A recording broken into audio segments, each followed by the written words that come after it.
Welcome to This Day in His Story, created by American Heritage Worldwide, a reminder that every day holds something new to learn.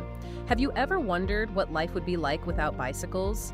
Learn how bikes have carried people on adventures for more than 200 years, from the first running machine bikes that were pushed by your feet to the advancement of today's speedy mountain and electric bicycles.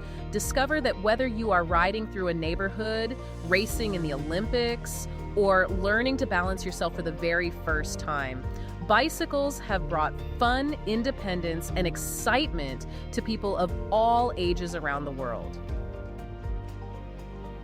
Imagine for a second, right, that you are sliding down a strip of pavement at well over 150 miles per hour. I mean, the wind is just roaring in your ears, you're completely exposed to the elements, and you are inside a car. Yeah, you're not even on a motorcycle. Right.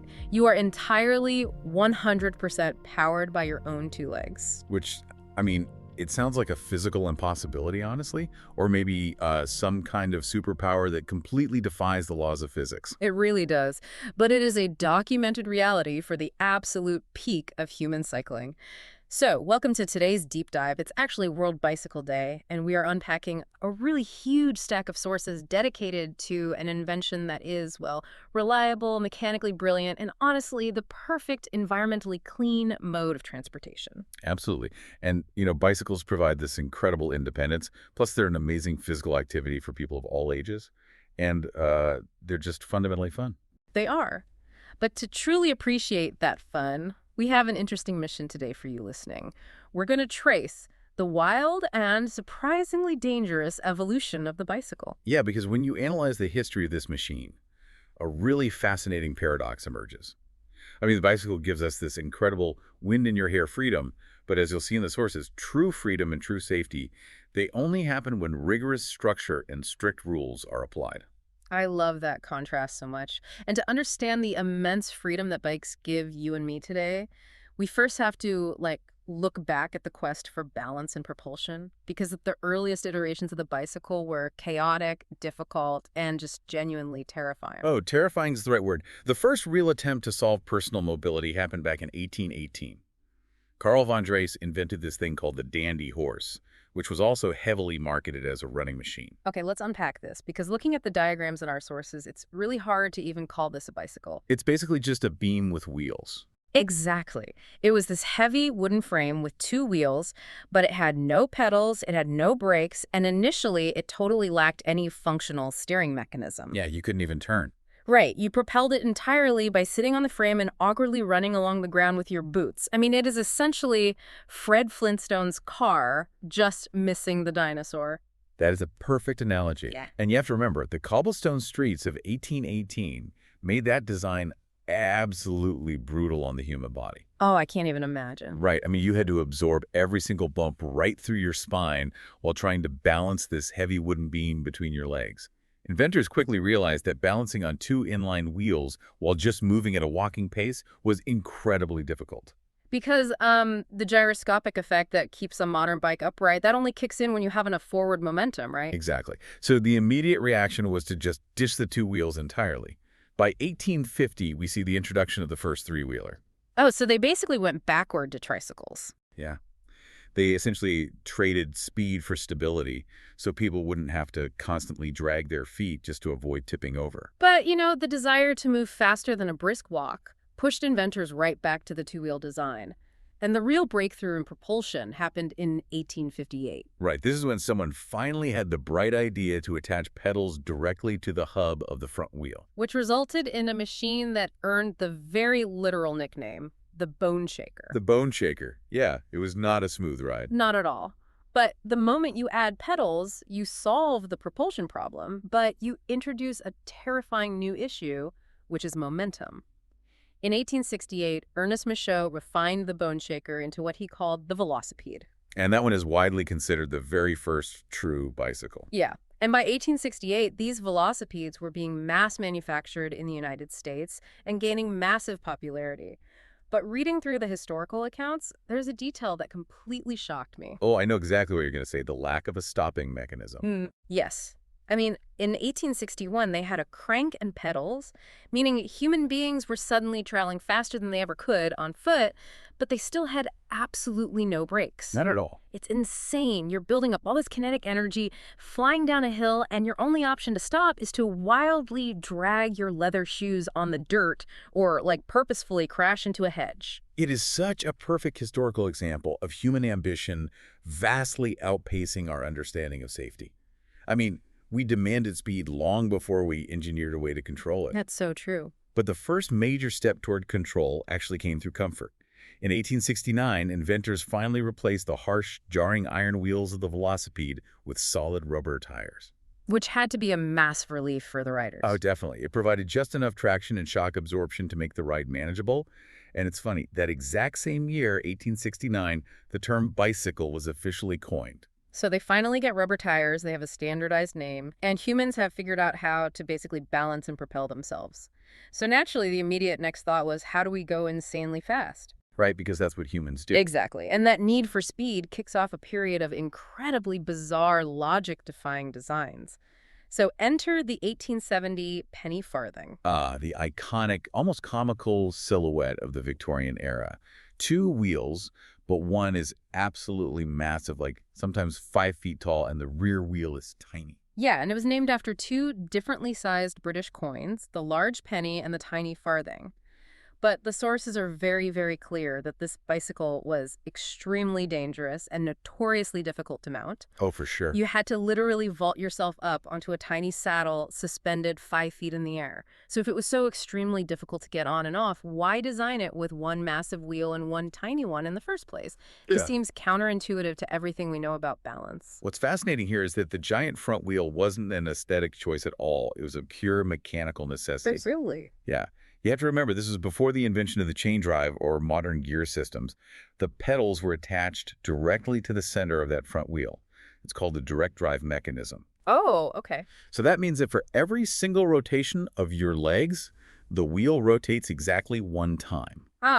Meaning your top speed is entirely dictated by the circumference of the wheel. Precisely. If you want to cover more ground with a single pedal stroke, the only physical way to do that is to make the wheel larger. That is wild. So inventors kept pushing the front wheel bigger and bigger to maximize speed, but they were completely sacrificing stability in the process. By 1872, the Ariel became the first high-wheel ordinary bicycle manufactured in Great Britain, and that towering design made its way to the United States by 1876. But perching a human being 5 feet in the air directly over the front axle creates a massive center of gravity problem. A huge one. If that giant front wheel hit a rock or a rut in the road, the wheel would stop, but the rider's momentum would violently launch them headfirst right over the handlebars. I mean, taking a header from 5 feet up was a common and sometimes fatal occurrence. Which is why 1885 brought a massive, society-altering pivot. John Kemp Starley recognized that the pursuit of speed was literally killing people, so he invented the safety bicycle. The great equalizer of cycling. The safety bicycle featured two wheels that were actually the same size, which finally placed the rider much closer to the ground. Exactly. But the real mechanical genius of the safety bicycle was the chain drive. Right. By using a chain to connect the pedals to a gear on the rear wheel, Starley separated the size of the wheel from the speed of the bicycle. You could pedal comfortably, and the gear ratio would multiply your physical effort. That allowed you to go fast on small, stable wheels. That's brilliant. Lowering the center of gravity totally transformed the bicycle from a dangerous novelty for daredevils into a practical, everyday tool for the masses. And that mechanical shift created massive sociological ripples. It really did. I want to highlight 1894 here. We see the popularization of Betty Bloomers, an early type of women's trousers. Up until this point, restrictive, heavy Victorian dresses made riding a high-wheel penny farthing physically impossible for women. Yeah, the safety bicycle became a literal engine for women's liberation. Susan B. Anthony famously said that the bicycle did more to emancipate women than anything else in the world. Yeah, it gave them independent mobility, but to use it, society had to accept a change in fashion. Bloomers allowed women to ride safely without the danger of skirts catching in the gears or chains. That makes total sense. And by 1903, internal bicycle gears were invented, further refining this template and completely burying the high-wheel design forever. Thank goodness for that. Right. But here's where it gets really interesting. We've been tracking adult mobility this whole time. But in 1920, the very first children's bicycle debuts. And our sources point out an unbelievable detail. It weighed about 65 pounds. That is just mind-blowing. But you have to look at the context. Society was becoming absolutely obsessed with the rising automobile industry. Manufacturers wanted kids' bikes to mimic the heavy industrial aesthetic of a motor vehicle. So they prioritized look over function. But asking a child to generate enough inertia to move a 65-pound bicycle from a dead stop is like asking a kid to pedal a modern cast-iron radiator down the sidewalk. It really is. The sheer friction and dead weight they had to overcome was absurd. Furthermore, kids don't just commute, you know? Yeah. They ride hard, they launch off curves, they crash into fences, they drop their bikes on the pavement. And the heavy, rigid frames of the 1920s couldn't handle that kind of abuse without rattling the rider to the bone. So in 1930, the Schwinn Bicycle Company decided to engineer a bike specifically for the chaos of childhood. Which was so necessary. Right. They reinforced the frame, but more importantly, they added a spring fork to the front and equipped the wheels with thick, fat tires. The mechanics of that are just brilliant. A wider tire holds a larger volume of air at a lower pressure, which acts as a natural shock absorber. Yeah, and it did exactly what it was designed to do for kids. But decades later, adults realized that the spring fork and fat tires designed to survive a neighborhood curb were exactly the mechanical features needed to survive a Rocky Mountain trail. Oh, wow. Yeah, Schwinn's adaptations for children accidentally laid the architectural groundwork for the modern mountain bike. That is incredible. So with the design finally perfected for all ages, all genders, and all terrains, the bicycle transitioned into this ubiquitous global phenomenon. And let me hit you with a staggering statistic from the sources. Okay, let's hear it. In 1972, bicycles actually outsold cars in the United States. 13 million bicycles to 11 million cars. That is wild. But the cultural shift was undeniable. The environmental movement was gaining traction. Gas prices were becoming a real concern, and the bicycle represented self-reliance. Right. To give that scale some context, during the American Bicentennial in 1976, more than 2,000 cyclists rode all the way across the continental United States. The bicycle had evolved from that wobbly wooden beam into a celebrated symbol of personal endurance and national exploration. And humanity just kept pushing the limits of what this machine could do. The modern milestones in our source stack are truly amazing. Like in 1984, women's cycling competitions were finally included in the Summer Olympic Games. Long overdue. Right. Then in 1996, mountain bike racing was introduced as an Olympic sport. In 2000, the electric bike was invented, which fundamentally altered urban commuting. Oh, definitely. E-bikes are a fascinating bridge between human and machine power. By integrating a small battery and a motor that only engages when you pedal, it mechanically flattens hills. It's like having a constant tailwind. Exactly. It removes the physical barrier of arriving at work sweaty, effectively doubling or tripling the practical commuting radius for an average person. But the milestone that absolutely blows my mind, bringing us right back to the image we started this deep dive with, happened in 1985. John Howard set a new U.S. bicycle speed record of 152.284 miles per hour. It's still hard to wrap my head around that number. To achieve that, he had to ride in the slipstream of a specialized pace car to eliminate wind resistance, and he utilized a massive custom gear ratio. But he was still the engine. He was. He became the first person to ever break the 150-mile-per-hour barrier entirely under his own power. Which is a complete triumph of engineering. But, you know, sharing modern roads with millions of two-ton cars, or even just going 20 miles per hour down a busy street, means that the incredible joy and utility of biking comes with some very serious danger. It does, and this raises an important point. The freedom to travel anywhere in a city relies entirely on shared infrastructure, and shared infrastructure only functions when there is absolute predictability. Right. Our sources lay out an essential safety checklist for the street. And it isn't just a list of arbitrary restrictions, it's really an instruction manual for survival. So what are the main rules? First, wear a helmet. Second, see and be seen. That means wearing bright neon or fluorescent colors. At night, you must wear reflective tape or have a flashing light. Third, control your bike by keeping at least one hand on the handlebars at all times. Fourth, ride on the right side of the road with the flow of traffic. And fifth, obey all traffic laws, signs, signals, and lane markings. And that last point is so crucial because it dictates where you belong in the ecosystem of a city. The safest place for a bicycle is actually on the street. But that statistical safety is only true because cyclists are legally expected to follow the exact same rules of the road as motorists. But I have to ask, how exactly do you share the road safely when cars are so much bigger? Isn't expecting a 20-pound bicycle to act exactly like a 4,000-pound SUV just a recipe for disaster? I can see why it feels that way. Yeah, because a cyclist is completely exposed. You don't have airbags, and you can't hit the gas to rapidly accelerate out of a dangerous blind spot the way a car can. So how does pretending you are a car keep you safe? Well, it's not about pretending you have the mass of a car. It's about exploiting the cognitive psychology of the drivers around you. Drivers are visually trained to look for patterns. Okay, I see where you're going. Right, they look for objects moving in specific lanes, stopping at specific lines, and flowing in specific directions.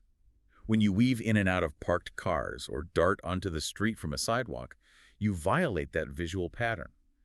The human brain literally might not register your presence until it's too late. Huh. So yielding to traffic, looking and signaling before turning, and riding in a straight line isn't about just being polite. It is about making your physical trajectory utterly predictable to a driver's subconscious mind. Exactly. You survive among heavy machinery by ensuring there's zero ambiguity about what you're going to do next. You watch for parked cars, you anticipate doors opening suddenly, and you establish eye contact whenever possible. Structure creates visibility. Now, there is an exception to the street rule. Our sources note that children younger than 10 years old don't have the peripheral vision or the cognitive development to process complex traffic patterns, so they are better off riding on the sidewalk. Makes sense. But the sidewalk is a completely different environment, which means it requires a different set of mechanical rules. Right, because sidewalk riding shifts the cyclist from being the most vulnerable object on the road to being a potential hazard to pedestrians. Yes. So if a child is riding on a sidewalk, the sources say they have to meticulously watch for vehicles entering or exiting driveways. They must stop at the corners of sidewalks and streets to actively look for cars, ensuring drivers see them before they cross. That eye contact again. Exactly. And you must enter a street only at a corner, never dart out between parked cars, because again, that breaks the visual pattern a driver expects. And you have to alert pedestrians that you are approaching from behind. You say, "Excuse me," passing on your left, or you ring a bell. You know, amidst all these meticulous rules about corners and hand signals, the sources include a very heartwarming grounding note. They say, sometimes you have to grow into riding the bike you love. Oh, I love that. Yeah, it's an acknowledgement that mastering the physics of a bicycle and the complex social contract that governs its use, it takes time, practice, and maturity. So what does this all mean? We've got all these rules about hand signals, lane markings, fluorescent clothing, and traffic flow. I want to ask you, listening to this right now, what rules do you follow for bike safety, and why are they so deeply important? Why do we go to all this trouble to define precisely how a two-wheeled machine should move through a city? If we connect this to the bigger picture, it points to a profound philosophical truth about how human societies function. The rules we follow on a bicycle are a physical manifestation of a social contract. Right. One of the historical documents in our source stack today is a 19th century religious text called the Doctrine and Covenants.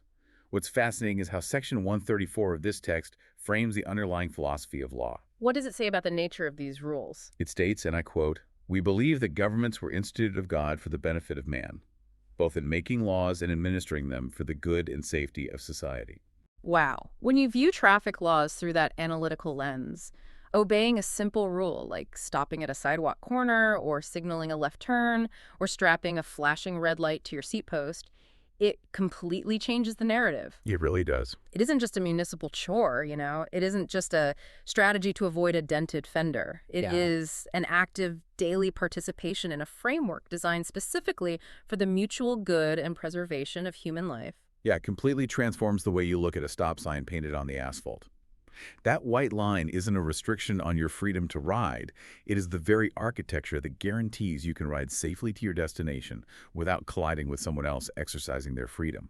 The law is instituted purely for your benefit. It completely flips the script on what freedom actually means. I mean, we started this deep dive looking at Karl von Drais in 1818, painfully pushing his boots along cobblestones on a heavy wooden beam with no brakes, no pedals, and no structure. Yeah, it was an era of pure, unregulated chaos, and it was brutal. We traced that through the terrifying heights of the direct drive penny farthing, where one rock in the road meant disaster. We looked at the heavy, bone-rattling children's bikes of the 1920s and the mechanical miracles of chains, gears, and fat tires that finally tamed the ride. All the way to a rider shattering the 150-mile-per-hour barrier. And what we find at the end of that incredible 200-year evolution is the realization that true freedom is inextricably bound by law. Absolutely. The chaos of early cycling was only tamed when we applied the mechanics of physics, and the lethal danger of modern speed is only tamed when we strictly apply the law.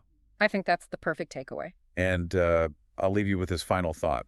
The next time you get on a bicycle and you raise your arm to signal a turn, consider how your small act of predictability is part of a massive interconnected web of laws instituted to keep us all alive. It raises a thought worth pondering long after you take your helmet off.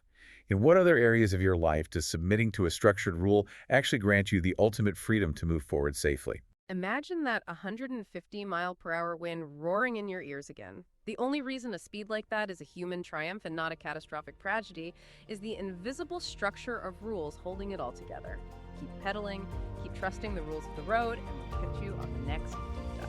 Thank you for joining us for this day in his story. May the lessons of yesterday inspire you to see God's hand today and to play your part in his story now.